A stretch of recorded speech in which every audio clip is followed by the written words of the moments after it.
So what is the whole person risk score? Well, it's meant to answer 4 questions. What risk can you not control? What can the clinicians drive? What things can we do to help that person add years to their life and life to their years? What must the member or patient drive?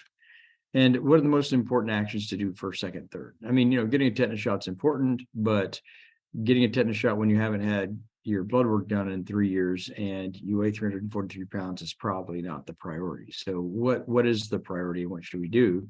What order should they be addressed? So this is an actual company that I have the pleasure of working with. And, the truth is that every single person in that company has a different need. Think of this as your practice. Every person has a different need.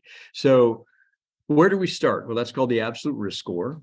And it's going to be things that as a clinician, we don't change. We can't really change well. We can't really affect their age, their gender, what their socioeconomic status is at this time, where they live, if they're deserts that they're stuck in that make it difficult for them to walk at night because of safety or get good food because of either cost and or availability.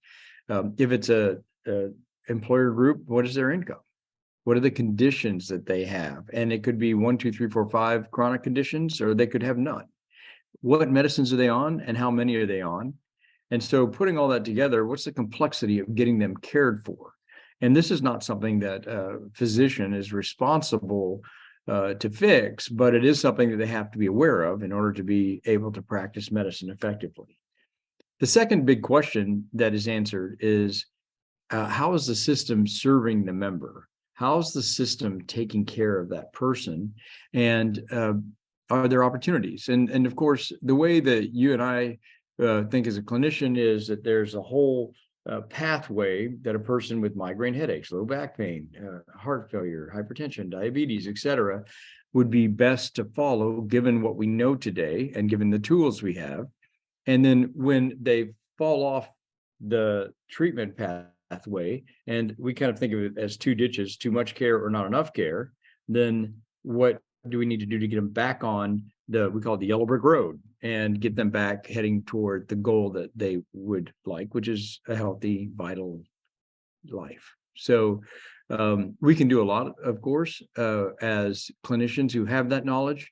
And so the second aspect of the whole person risk score is asking the question, what does that person need to have done to be on the right pathway of care? And what is not getting done? Or what is being done that is not necessarily evidence-based and is consistent with what we know is the best pathway of care for that person today. But when I was working as the chief medical strategy officer for those 343 going to 510 docs, I'd have the conversation and say, gosh, guys, and ladies, we have a lot that we could do for people that is not getting done. And so first thing out of everyone's response was, my patients are sicker. And that's why I did the absolute risk score. So you can see how sick are your patients, and do you have a particularly ill population that's complex in caring for, or is it average, or is it not as complex as others? And then the second thing they'd say is, but I can't get my patients to do what I need my patients to do. So frustrating. So the third aspect of the whole person risk score is that we look at what the person is doing, how they're interacting with the system. Given their absolute risk, are they going to the doctor frequently enough? Are they getting their lab work done? Are they getting their medicines filled? Are they participating in their care in a way that makes sense? If they get a new diagnosis, where did it come from? Primary care specialist, urgent care, emergency room, inpatient stay, outpatient intervention. Is that the best pathway for them to be on? And we often see people go to the emergency room for things that they had no need to go to the emergency room for. So there's a lot of things that we can intuit about a person's mindset and how they're utilizing the system through the data.